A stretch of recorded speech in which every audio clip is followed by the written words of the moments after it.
ما عنديش شقه، ما عنديش بيت، ما عنديش اي حاجه بصراحه. منظر وهم يعني، ايه ده وهم وربنا. الحاج خميس عايز اقول لكم ان احنا في حته ما فيهاش صريخ ابن يومين زي ما انتم شايفين على الطريق، وترك عطلت بينا زي ما انتم شايفين. المفروض ان احنا كلمنا الشركه وهيبعتوا لنا حد، بس اقرب حد لينا بعيد عننا ساعتين زمن، فلو احنا قدامنا ساعتين بقى نفرش كده زي ما حمو فرش وننام. هم بس عشان مفيش عربيات تخبطنا بجد. عايز اقول لكم بعد معاناه الونش جه عشان يسحبها اهو، ومستنيين بقى ان احنا نروح لاقرب اوتيل نقعد فيه. المفروض ان العربيه هتتصلح بكره، بس هيسحبوها بس، وبكره بامر الله العربيه تتصلح. بعتنا لهم عنوان الاوتيل وهيدفعوا هم الاوتيل، يعني بينسكي هي الشركه اللي واخدين منها التراك هيدفعوا الاوتيل بعيد عن هنا ساعه، هياخدونا ونقعد هناك. المفروض هيجيبوا القطعه اللي ناقصه فيه، حاجه فوق ضربت هيصلحوها بكره الصبح امر الله، او بكره بعد الظهر او بالليل نكون متحركين على حسب ما يخلصوا تصليحها. يعني شايفين المفروض دي تخش تحت دي ويسحبوها بقى. دي التراك شايفين كبيره قد ايه.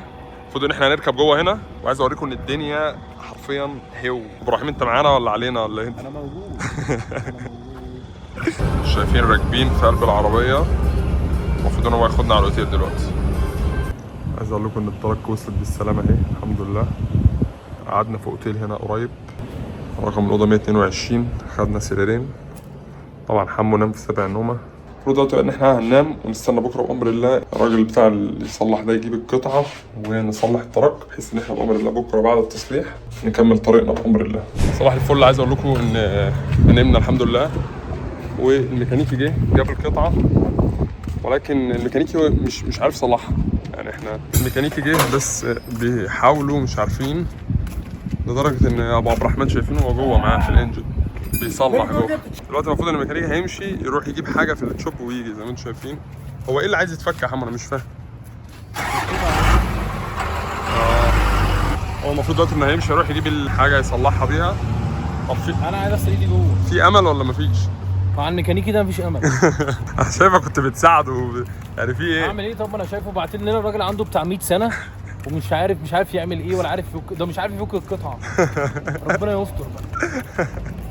عايز اقول لكم تحديث جديد، الا وهو ان القطعه اللي هم جابوها عشان يصلحوا بيها ما طلعتش نفس القطعه، فهتضطر ان كل التراك دي هيجيبوا لنا واحده ثانيه، وكل الحاجات اللي في التراك دي هتتنقل لتراك ثانيه.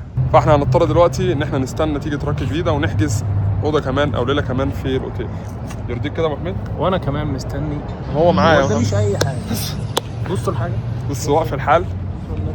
بس هنقضي الليله هنا برضو النهارده، وامر الله النهارده كده يجوا ينقلوا كل حاجه بحيث ان احنا بكره نمسك طريق بامر الله. عايز اقول لكم ان جابوا لنا تراك جديده، وهي الصفرا اللي انتم شايفينها دي، ودي التراك القديمه، وكل عليهم ان هم بينقلوا، بعتوا لنا ناس ينقلوا الحاجه اللي هنا ليه هنا زي ما انتم شايفين. وده الرمب الوسطاني اهو،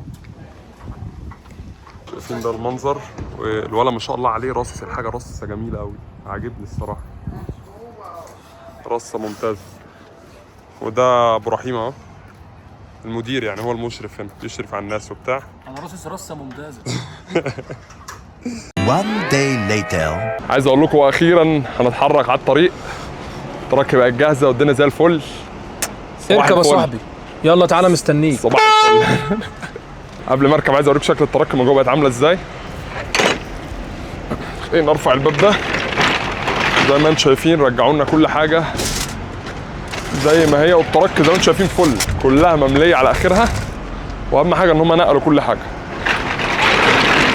ابو رحيم صباح الفل. صباح الهنا. طبعا انتوا اكيد بعد ما شفتوا كل اللي حصل مش فاهمين احنا فين وبنعمل ايه والكلام ده كله. خلينا افهمكم على السريع. لو فاكرين كنت انا مصور فيديو قبل كده على شغلانه الموفينج والنقل وكده، وعرفتوا ان صاحبي عنده شركه موفينج، ففي الصيف بنطلع نشتغل معاه كده ونتسلى بما اننا قاعدين من الجامعه والكلام ده كله. فدي طالعه من الطلعات. المفروض ان احنا كنا طالعين من دالاس رايحين دلوقتي على واشنطن سياتل، دي طبعا فوق عند كندا. والتراك عطلت بينا زي ما انتم شفتوا في نيو مكسيكو، فاخرتنا يومين، ولكن الحمد لله دلوقتي احنا هنمسك طريق. ولكن المعلم ابو رحيم شفتوه اخر مره في سلسله اباظه، لو فاكرين المقابله اللي عملناها معاه وبعديها شغلانه السباكه. المعلم رحيم رجع مصر قعد 4 شهور. فقول لي بقى الدنيا معاك حصل ايه؟ السلام عليكم الاول يا جماعه، كل سنه وانتم طيبين. انا رجعت مصر اجازه 4 شهور. رجع شهر 2 اللي فات. رجعت شهر 2 وجيت هنا شهر 5. لا جيت شهر 6. شهر 6 شهر 6 تقريبا. شهر 6 بقالي حوالي شهر هنا. كانت اجازه كويسه الحمد لله، شفت اهلي وشفت اصحابي والدنيا تمام. بصراحه مش هكدب عليك، يعني في الاول انا كنت اول ما نزلت مصر حسيت ان الوضع غريب متغير، عايز ارجع، مش عارف ليه حسيت ان انا عايز ارجع. بعد تاني شهر بصراحه حسيت ان انا مش عايز ارجع يعني، خلاص بقى اصحابي اتعلقت بيهم تاني واهلي اتعلقت بيهم تاني فحسيت ان انا بصراحه مش عايز ارجع يعني. لما جيت ارجع هنا رجعت غصب عني. لا والله. والله بس انت عارف انا ما عنديش حاجه اقعد علشانها هناك، والموضوع يعني بقى خلاص ما عنديش شقه، ما عنديش بيت، ما عنديش اي حاجه، فلسه ما عملتش حاجه والله. وكان سبب ان انا انزل مصر اكيد ممكن حد يسال ان انا نزلت ليه في التوقيت ده وانا بقالي سنه ونص بس في امريكا، ما عملتش حاجه يعني. صح والله كانت ظروف خارجه عن ارادتي يعني، ظروف عائليه كده مش لازم اقول ايه هي. كنت بتعالج، تعبت شويه، انت عارف الحاجات اللي انا مريت بيها. فقلت ان انا انزل اتعالج هناك، لان هنا في امريكا موضوع السنان والعلاج والكلام ده بخصوصا الاسنان غاليه قوي قوي قوي يعني. فقلت ان انا اعمل كده وبس، ولسه راجع كده بقالي شهر زي ما انت عارف الحمد لله زي الفل. طب بعد ما قعدت ال4 شهور في مصر ايه الدنيا فيها؟ هقول لك بامانه يعني يعني خليك لابس عشان لو اتخذت ما يعرفكش، لو قلت حاجه يعني كده ولا كده.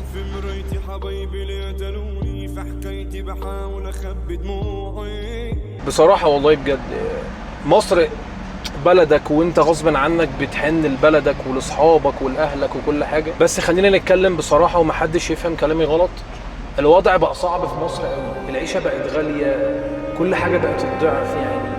خلينا نتكلم على موضوع بسيط خالص يعني. دلوقتي الشباب اللي عايز يتجوز مثلا، لو حد عايز يتجوز ده هو في مصر مش هنا ماشي.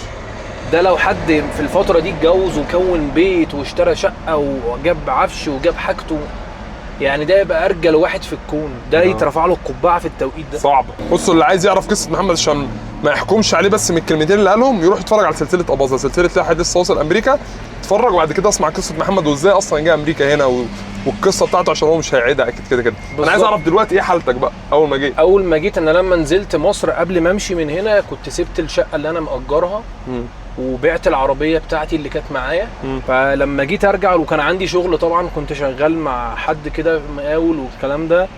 فلما رجعت لقيت كل حاجه اقسم بالله على يدك وانت عارف كل حاجه باظت يعني. اول حاجه رجعت مفيش عربيه ولا شقه ولا شغل، ما عنديش العربيه ولا شقه ولا شغلانه ولا اي حاجه.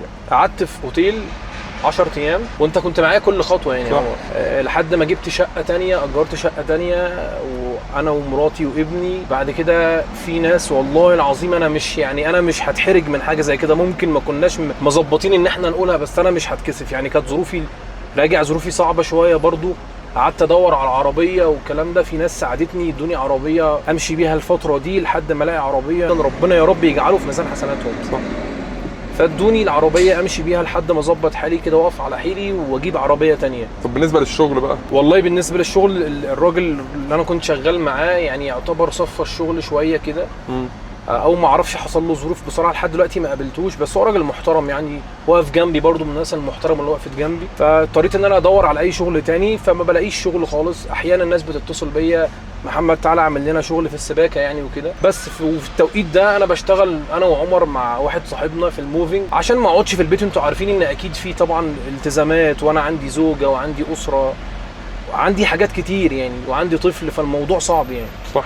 بدأت انزل مع عمر في الشغل ده اللي احنا في الموفينج بننقل عفش من ولايه لولايه كده، فالدنيا ماشيه كده، بخبط بالبلدي كده، بخبط في اي حاجه لحد ما ربنا يكرم ان شاء الله. انا اخدت اول خطوه حلوه في امريكا ان انا رحت اخد كورس انجليزي. والله العظيم حصل. تمام والله العظيم بجد. قدمت على كورس انجليزي وهبدا ان شاء الله فيه، علشان خاطر انا حياتي واقفه بسبب اللغه. صح. ودي نصيحه مني لاي حد، زي ما نصحتكم في الفيديو اللي قبل كده. اكيد انا مش مؤهل ان ادي لحد نصيحه، بس دي حاجه انا جربتها يعني. اللي عشان تيجي هنا بجد خد كورس من عندك في بلدك، اتعلم انجليزي تمشي حالك حتى عشان ما توقعش في الاخطاء اللي انا كنت بقع فيها. فالحمد لله بدات اخد يعني، خلاص هخش الكورس، قدمت عليه ومستنيهم يبعتوا لي بس ايميل ان انا جاهز ويلا تعالى نبدا الكورس. انا بشكر الناس كلها انا شفت الكومنتات اللي في الفيديو بتاع عمر اللي فات بتاعي انا وعمر، ناس بتدعي لي وناس حبتني. والله العظيم انا مش اهل للكلام ده، بس ده كله من ذوقكم وكرم اخلاقكم، ربنا يبارك لكم يا رب. رحم الله. وبالله عليكم ما تبطلوش دعوات، عشان انا والله العظيم محتاج وانا في بدايه الطريق. انا غلبان قوي يا جماعه. وقدامنا عشان نوصل 18 ساعه كمان. احنا سوقنا كان توتال السواقه ساعه و9 ساعات، يوم و9 ساعات. دلوقتي اللي فاضل 18 ساعه و4 دقائق زي ما انتم شايفين. احنا هنا المفروض العلامه الحمراء دي هي المكان اللي احنا هنروح، فلسه قدامنا سكه طويله يعني، ربنا معانا.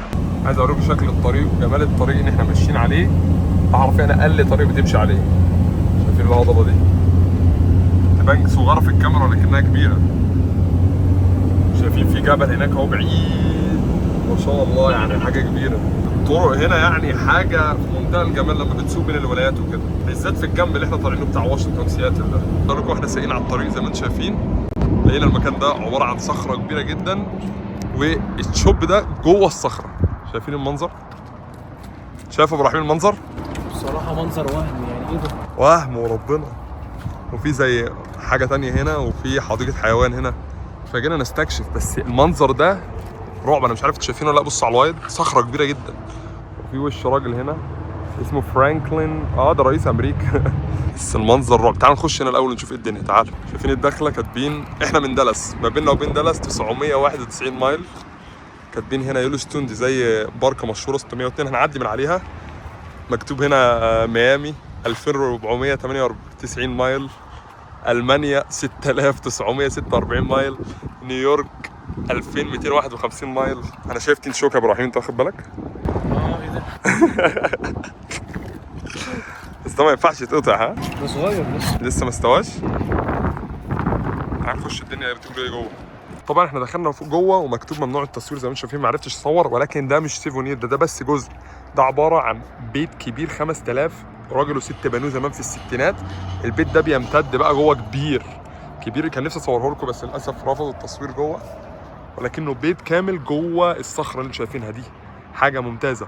طبعا للاسف احنا مش محظوظين لان كل حاجه قفلت 4:30. حتى حديقه الحيوان اللي احنا كنا بنفكر نخشها فيها كميه حاجات كتير طلعت قافله. ولكن الله، انا شايف جمل. يا لو شفت الجمل بقالي كتير قوي. انت شايف الجمل ده يا عمو؟ على الرايق المنطقه، بس احنا كنا المفروض نيجي بدري شويه. انت شايف العربيه اللي هناك ده يا عمو؟ مش عارف عاملين العربيه دي من ايه. ايه ده؟ عاملينها من مفكات ومسامير. جامده جامده. ايه ده؟ وعاملين العربيه كلها بارقام الولايات. يعني مثلا دي كولورادو، دي اريزونا. بس عاملين اللي قدام بايه؟ صاموله كبيره، مواسير ومفاتيح وحاجه الميكانيكا. شايفين جبنا ايس كريم. وجيت هنا لقيت عندهم مكنه خياطه قديمه. الحاجات دي هنا ما بنشوفهاش، فلما تلاقي في حاجه زي كده بتنبسط. دي عربيه بوليس شكلها. ايس كريم ده على الرايق بجوزة الهند، حاجه خطيره. يلا بينا بروح نكمل. يلا بينا بقى. وقفنا نحط بنزين، وعايز اوريكم ان المدينه اللي احنا فيها الصغيره دي حواليها كلها جبال زي ما انتم شايفين، تحس انها واقعه تحت كده. وبنحط للتراك ديزل، والتراك دي ليها 2 بنزين، يعني ليها الديزل اللي هو اللي بيبقى ده، شايفين سعره $3.90. ده بيبقى مختلف عن البنزين. وفي بقى تانك تاني، بس ده ايه، مش موجود في كل البنزينات. شايفين التانك ده تانك اسمه الدف، بياخد وقت طويل على ما يخلص، ولكن لما يخلص لازم تحطه، اما التراك هتقف منك. وقفنا ناخد بريك حمام. شايفين المنظر؟ حمو انت كنت بتعمل ايه هنا؟ انت كنت بتعمل ايه؟ بيبي. احنا وقفنا ناخد بريك، ركننا التراك، وزي ما انتم شايفين الطريق كله جبال. بقالنا ساعة على المنظر ده، لكن ولكن اللي عجبني في المنظر ده ان حرفيا سكة القطر اهي، جنبه في نهر زي ما انتم شايفين، جبال وطريق. فعارفين الميكس ده مستحيل تلاقيه كتير. ما شاء الله، يعني حاجة جميلة. وده الطريق اللي احنا سايقين عليه كله. شايفين المنظر عامل ازاي؟ حرفيا سايقين تحت الجبل. ما شاء الله لا قوة الا بالله، والله سبحان الله. عايز اقول لكم وصلنا ولاية يوتاه بالظبط، مدينة اسمها سولت ليك سيتي، وقررنا ان احنا هنقف خلاص. بس عايزين اول نجيب اكل، وانا اقتراحي كان ان احنا نقف في مطعم نجيب اكل. بس ابو رحيم كان عنده اقتراح تاني وانا اقتنعت بيه الصراحة. قول اقتراح. يا صاحبي احنا عمالين نصرف ونظبط الدنيا، والدنيا بهوقت مننا. صح. فالوول مارت اهو في اللذيذ منه، هنخش نظبط الدنيا دلوقتي. انا اقتنعت، وهو قال لي اوعدك هنعمل اكله بنت لذينه. والله العظيم اكله هتتفرجوا عليها. شوجه بقى وشغل بقى عالي بقى.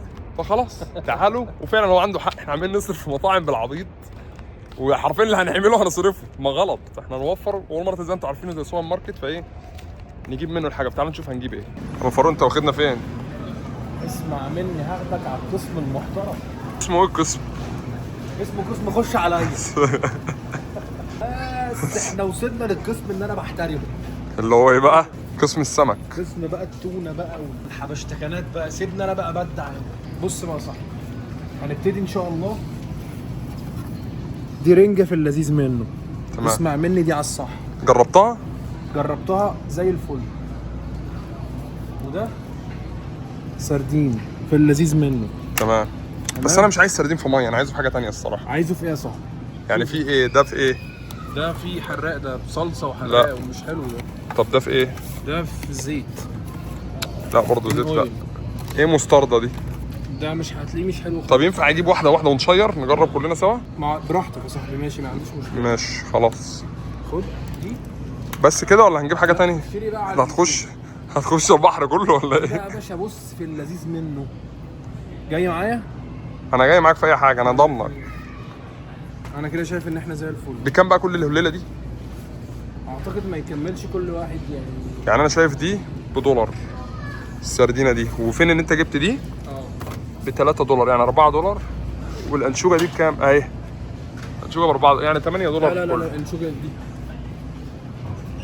الفلات ايوه صح، فلات ب$2 يعني $6 كله. طب على الرايق يلا بينا. صدقتني يا صاحبي. انت دخلت على السكشن بتاعك، تعالى بقى اجيب لك اندومي. يلا بينا يا انا باشا. مش عارف اكل ده من غير ما اكل معاه اندومي او حاجه. يلا بينا. دي زي الفل. انا جربتها قبل كده دي؟ خطير. فاكر الاندومي البايظه اللي انت جبتها قبل كده؟ انا ضمنت المره اقسم بالله دي. اسمعني طب هات لي واحده ولا اتنين، جرب. ده انا عايز واحده وانا هاخد، وهات لي واحده من الجمبري دي. ايوه دي. بس انا حاسس ان احنا كده بنزود على المطبخ، كنا قلنا بس الاكل هيبقى كتير. يلا يا عم مش مشكله. رايحين فين دلوقتي؟ بص يا صاحبي احنا يعتبر كده جبنا ايه حاجات العشاء يعني. هو بزياده حبتين بس احنا جمعنا ايه؟ زياده ايه؟ اقسم بالله انا لسه هاكل تاني. والله هجيب جبنه مثلا والعيش وجبت الشيبس. جبنه والعيش ده للفطار بقى. احنا هنجيب فطار كمان؟ عشان نصحى ونفطر ونمشي على طول، ما نقفش تاني بقى عشان عندنا سكه طويله. خلاص صح تمام. ولا لا؟ انا معاك والله. صح. الفطار بيبقى خفيف برضه، تخفف منه. انت ما فيش حاجه معاك خفيفه عمر، انت بتاكل 50 لازم اكل كل حاجه بصراحه. على ما هو اجيب العيش هنا، اجيب شوربه نشربها. وانا مش مجرب البراند ده، بس انا عارف النوع اللي هو البروكلي تشيز دي بعشقها الصراحه. حمو شوربه. ايه دي؟ شوربه بروكلي تشيز والله حلو. بتاعت المطعم. بتاعت المطعم عليك نور. زي جبنا كل واحد كيسة عيش، ده هيكفيه عشاء وفطار، وكل واحد اندومي. ايه اللي ناقصنا تاني؟ ناقص بقى نجيب جبنه للفطار تمام. وشيبسي واي عصير نشربه وخلاص. بس كده بس كده. على الله. تعالى بقى نشوف هل هيبقى ارخص من المطعم. بس احنا مدخلين فطار. احنا داخلين الاثنين مع بعض. احنا كده موفرين فعلا. بص يا صاحبي، واحد بالجبنه تمام. وواحد بالباربيكيو. تمام نتعامل. حطه كده جبنه بقى. نجيب الجبنه الراكفورد اللي هي البلو تشيز دي، فاكرها؟ حلوه. ولا نبدل؟ لا انا بحب ريكفورد الصراحه. ده قسم الخنزير ده. فين قسم الجبنه؟ ده خنزير ده يا محمد. خنزير دايما ده بيف، بس احنا مش هنطبخ. اعتقد طول الجبنه قدام. بص ايه يا ده صاحبي، بقى؟ ده لانشون بيف ولا برجر؟ لا يا صاحبي بيف اهو. ماشي. ده في اللذيذ منه. بكام بقى؟ اعتقد ب 87 سنت 97 سنت. حط. احنا كده هندب والله ما بهزر. ده كده في مفرمه هتحصل. ما احنا سايقين بقى لنا 15 ساعه، انا مش قادر، جعان عايز اكل. انا اعتقد الجبنه هناك يا محمد. جاي معاك في الموز؟ ليك في الموز؟ شغال. يلا تاخد كام واحد؟ بس انا عايز واحده فيها 3. دور لي كده واحده فيها 3. اهي انا او 2. انا عايز 2. 3. حط يلا. دي بتاعتك انت. ماشي. انا بقى صاحبي عايز واحده فيها 15. بس الموز كتير غلط يا اسطى، اقسم بالله ما بهزر. مش كتير لا. ده بكام؟ 54 سنت للباوند. ماشي. دي مستويه صح؟ انا بحب المستوي ده. ماشي. طب يلا بقى الجبنه، عشان هنا كل ما نعدي انت عمال تقف على حاجه، لانشون موز مش عارف ايه. يلا بينا. الموضوع بيبوظ. مش مشكله. بس انا زهقت من الراكفورد دي اصلا الصراحه. خلاص هات انت حاجه تانية وانا اجيب لك فوق. هي دي اللي انت بتجيبها، شايف؟ دي ب $3.78 دي. يلا بينا. انت بتفكر في ايه؟ انا بفكر ان انت تجيب دي وانا اجيب دي، او العكس. دي جبنه اللي هي تقريبا الحمراء دي، جبنه جامده قوي. دي جوده يا عم، جبنه جوده. ايه جبنه جوده دي؟ جامده والله. انت متاكد؟ والله جميل. بعدين دي هنقطعها ازاي؟ انا عارف. اقطعها بسناني. حمو اسمع مني، خلينا نجيب دي. انا نفسي اجرب دي اللي هي فين؟ انت حطيتها اهي. ماشي خلاص اي حاجه. تعالى هنتعامل. ماشي. نروح ندفع بقى. قسمنا الحاجه زي ما انتم شايفين. دي حاجتي اللي تحت، حاجه حمو اللي فوق. تعالى نشوف كل واحد بقى ريسيته هيطلع بكام. لا يا معلم بتاعك.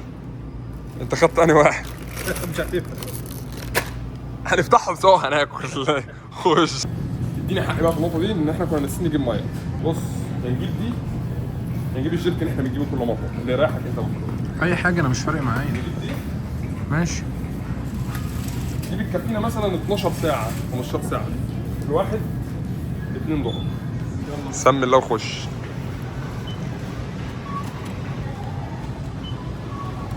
بص انت كده كسبت $21 عشاء وفطار. بعت بافعالك يا بيه، بتهرب في الميه. نسيت والله. كده حسابك بقى 23 يا بيه. خش على حاجتي بقى وانا حسابي بالظبط 23.28 زي ما انتم شايفين. لكل القصه دي حاجات محمد ودي حاجتي. عايز اقول لكم حجزنا الاوتيل زي ما انتم شايفين، حاجه في اللذيذ منه، ومستغرب على السعر اللي احنا دفعناه الصراحه بالشكل ده. ابو رحيم وانا مستغرب ان انا جعان عايز اكل. انزل طبعا يا جماعه. بص المنظر خلصت. فضايح. اقعد يا باشا، اقعد يا باشا. يلا بينا يا باشا. طب واللانشون والجبنه دي فطار ولا نتعامل؟ ازاي ناكل لانشون والجبنه مع الحاجات دي؟ انا عادي هدوس معاهم كلهم اكون ما واجبهم. ينفعش يا الله، ما ينفعش. طب يلا بينا نقعد. يلا بسم الله. زي الفل يلا بينا. عايز اقول لكم ان احنا كلنا واتقلبنا، اقسم بالله ما فينا حين نعمل اي حاجه. ابو رحيم لا حبيبي. انت معايا؟ لا، تقييمك ايه اليوم النهارده؟ يوم بصراحة متعب موت. بس انت كنت بتسوق بس يا اسطى، ايه المتعب في السواقه؟ لا كتير قوي، وتعب صعب قوي، والقفل الدنيا خالص. السمك اللي مش قادر.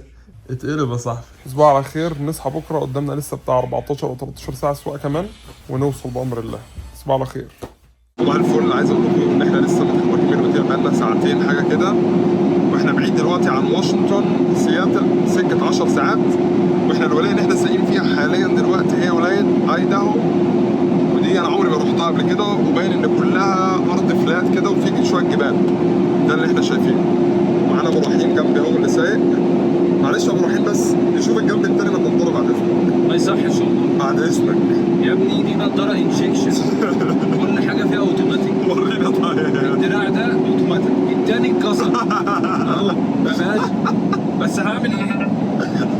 ادي الله ودي حكمته. فالدراع اتشل خلاص، بنجبس بعدنا المستشفى يتجبس. عايز اوريكم الطريق. شايفين المنظر عامل ازاي؟ جبال ما شاء الله. وقفنا في نص الطريق عشان نصور المنظر الجميل ده. عارفين الطريق في نص الجبل، منظر ممتاز. ايه رايك في المنظر؟ منظر ايه؟ المنظر ده بسم الله ما شاء الله. شايفين المنظر؟ عارفين احنا في نص الجبل ما شاء الله والله. شايفين؟ انا ما اعرفش هو باين بالكاميرا اللي هو كبير، ولكن حرفيا انا واقف هنا يعني انا ببص لفوق، انا مش شايف، انا مش عارف ايه اللي فوق هنا. سبحان الله والله. بما انكم معانا على السفريه حبيت اعيشكم كده لحظه عن السواقين وكده. فده شكلك وانت بتكون سايق تراك، انتوا عارفين بتبقى قاعد بالمنظر ده، وده الشاشه زي ما انتم شايفين. ولو شايفين في هنا حاجات من كتر الحشرات اللي بتتخبط واحنا سايقين فبتخبط في الازاز، فكل ساعتين ثلاثه كده لازم تقف تنظف الازاز سريع سريع عشان تبقى شايف. والطاره ودي زي ما انتم شايفين اوتوماتيك، فالاوتوماتيك ما بتحتاجش تغير حاجه يعني، التراك كلها اوتوماتيك. والسرعه زي ما انتم شايفين موجوده اهي، البنزين يعتبر 3/4 مليان، وبس تفضل سايق. وشايفين المناظر بقى اللي انت تبقى سايق فيها جبال. انا حرفيا دلوقتي لو انتم شايفين على الكاميرا انا سايق بين جبال. ولو شايفين الورقه اللي فوق مكتوب الارتفاع الكليرنس ريكوايرد، يعني زي ايه الارتفاع المطلوب 12.7. فاي حاجه فوق كده كوبري والحاجات دي حرفيا التراكم ممكن تخبط، عشان كده لازم تاخد بالك من الارتفاع. كل حاجه انت بتعدي من تحتها عشان لو قصيره قوي ممكن تخبط فيها. بس زي ما انتم شايفين، بس معظم الطريق انت تبقى سايق وانت مسافر بين الولاد يبقى كده، هم خطين اللاينين يعني، واحد رايح وواحد جاي زي ما انتم شايفين المنظر قدامكم. اخر حاجه عايز اوريها لكم في زمارتين، في الزماره اللي هي دي، وعايز اوريكم الزماره الثانيه وهي ودي اشد واعنف في حالات الطوارئ القوي بقى، ان في مصيبه او حاجه بتحصل بتشد اللي فوق دي عشان تفوق اللي قدامك. عايز اقول لكم ان احنا وقفنا في منطقه، خرجنا من الهاي واي على منطقه فيو بوينت، ودي عباره عن منطقه بتكون عاليه تقدر من خلالها تشوف جمال الولايه او جمال الطرق اللي انت ساير عليه. احنا دلوقتي في ولايه اوريجون، وحرفيا الولايه اللي بعد كده هي واشنطن اللي احنا هنوصل عليها بامر الله وهنوصل فيها.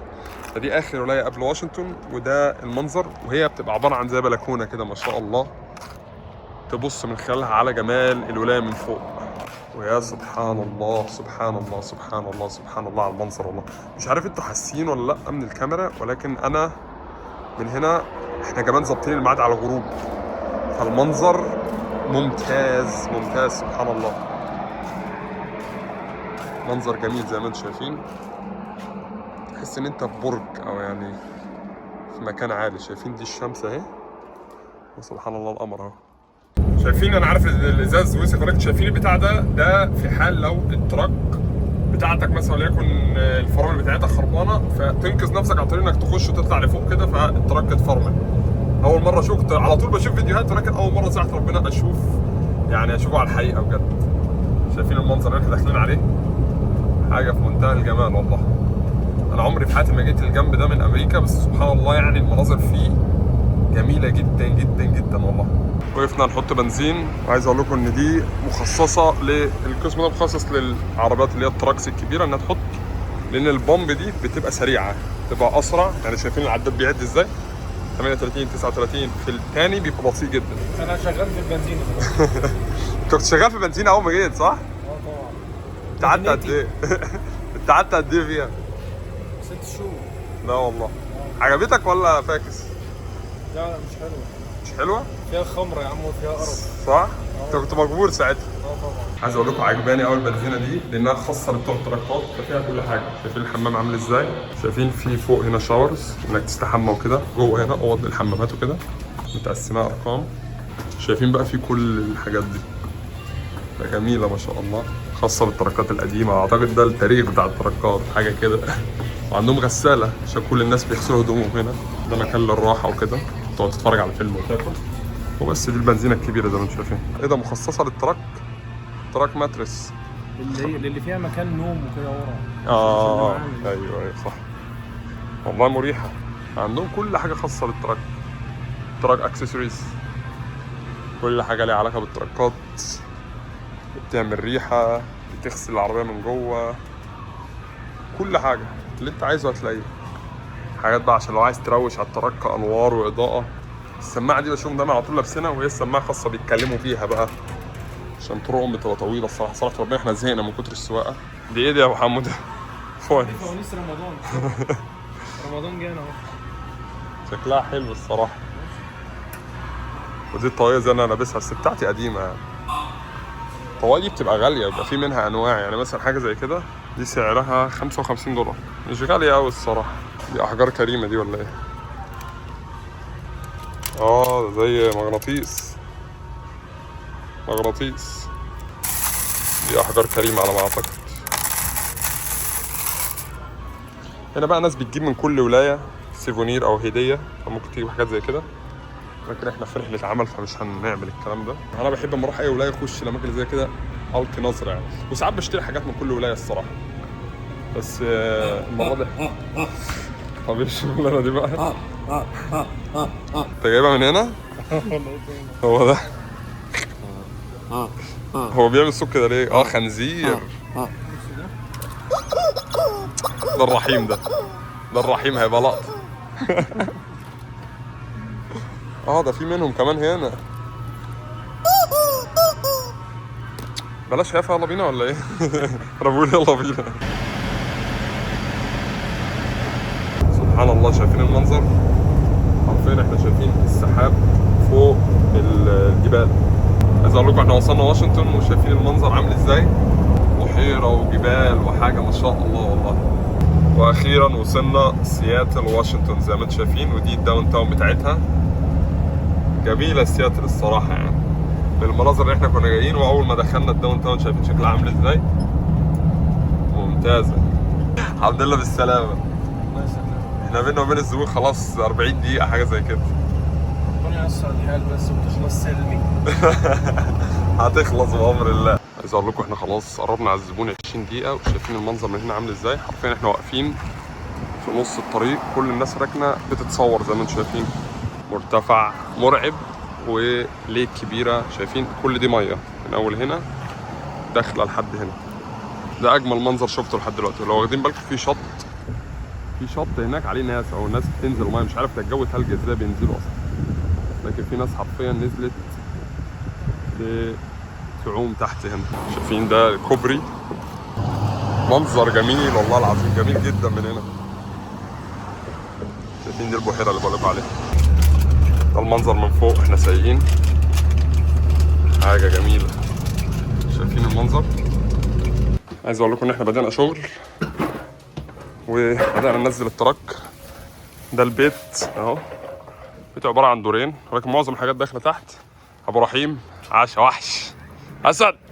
تراك بعيدة شوية زي ما انتم شايفين بس عادي يعني بنتعامل. وزي ما انتم شايفين يعتبر احنا نزلنا معظم اللي في تراك. الحاج خميس فوق بيساعدنا اهو، الحاج خميس. حاجة سريعة لاحظتها وهي ان احنا كنا جايين واشنطن على اساس ان الجو حر زي عندنا في تكساس، ولكن اكتشفناه ان الجو هنا ساقعة تلج، فحرفيا الدنيا مغيمة زي ما انتم شايفين. وواشنطن الجو بتاعها على طول كده، الجو على طول مغيم وبايظ وكده، فما كناش عاملين حسابنا فسقعانين سيكا، ولكن الشغل بس هو اللي محمينا. لما الجو جو ساقع الصراحه.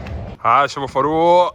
عايز اقول لكم حاجه، ان ابو فاروق عامل زي الكارت الذهبي الجوكر، حطه في اي شغلانه بيتعامل، موفينج يتعامل، سباكه يتعامل، نجاره يتعامل، اي حاجه يتعامل. ما شاء الله عليك والله. مش عايز اتكلم عن نفسي. يلا بينا. هان شايفين بيت الراجل اهو، وحرفيا على الشارع العمومي، واخر الشارع شط زي ما انتم شايفين، ميه كلها. منظر تحس ان انت في مطروح او اسكندريه. موقع ممتاز بسيط بس الموقع بتاعه جميل جدا زي ما انتم شايفين. نزل بقى عشان هنسى الكلام. بسم الله. واخيرا عايز اقول لكم ان احنا خلصنا الشغلانه. انتوا طبعا تابعتوا اخر حاجه ان احنا كنا في الشغلانه اللي بننزلها، فضينا التراك، بعد كده رحنا على ولايه، خدنا لود صغير من ولايه واشنطن بس في اخر واشنطن من تحت. انت في ايه يا اسطى؟ مش قادر افتكرتك لما انا بس في العربيه. عايز اقول لكم ان احنا خدنا لود صغير في واشنطن، ملا كده ربع التراك او تلت التراك، وكملنا الباقي من ولايه مونتانا اللي احنا فيها دلوقتي. عايز اقول لكم ان احنا حملنا التراك دلوقتي فل، فرق محملها. وقفنا دلوقتي ناكل حاجه، زي ما انتم واخدين بالكم الكرش كبر شويه بسبب ان احنا عاملين ناكل اكل من بره ولسه مالين الاكل دلوقتي. وعايز اوريكم من ولايه مونتانا لبيتنا قد ايه، 21 ساعه و11 دقيقه زي ما انتم شايفين، يعني يوم الا 3 ساعات سواقه. شوفوا احنا هنبقى طالعين من فوق نازلين تحت على تكساس. لكن اهم حاجه ان احنا بنينا التراك، الدنيا زي الفل، هنلف ونرجع على تكساس بكره بامر الله. النهارده يوم 5، فاحنا بامر الله نبقى في تكساس يوم 7 بالليل، لو سوقنا كل يوم 12 13 ساعه بامر الله. يعني مش عارف، حاسس ان انا قصرت معاكم الفيديو ده، ما وريتكمش كل التفاصيل اللي انا شفتها بعيني، ولكن حاولت على قد ما اقدر اي حاجه اقدر اوريها لكم في الرحله اصورها. ولكن انتوا عارفين لما بتبقى بتشتغل وفي نفس الوقت عايز في دماغك موضوع التصوير يبقى لود كبير، فانت اصلا مش مركز بتعمل ايه. ولكن حاولت على قد ما اقدر ان الفيديو يفيدكم وتشوف فيه شويه ايه مناظر، تشوفوا حاجات بنعملها، الاستوبات اللي احنا بنقف فيها والكلام ده كله. بس عجب الفيديو ما تنساش انك تعمل لايك سواء كنت على الفيسبوك او على اليوتيوب، اشترك في القناه، اعمل فولو للصفحه على الفيسبوك، وشير الفيديو لو لقيته فايد اي حد بيحب المحتوى ده، بيحب يشوف امريكا، هيجي امريكا، بيفكر يجي امريكا، ايا يكن. ولو عندك اي فكره فيديو جديده انزل اكتبها لنا في الكومنتس بامر الله. الفكره اللي تعجبني وبلاقي انا كعمر هقدر اعملها والله العظيم بتتنفذ، ويشهد عليا القناه ال 150 ولا 200 فيديو اللي انا عملتهم. بس وامر الله اشوفكم في الفيديو الجاي. يلا السلام عليكم. لما نقول الجاكيت البامب الكل يقول استوري يا رب، لما نقول الجاكيت البامب الكل يقول استوري يا رب.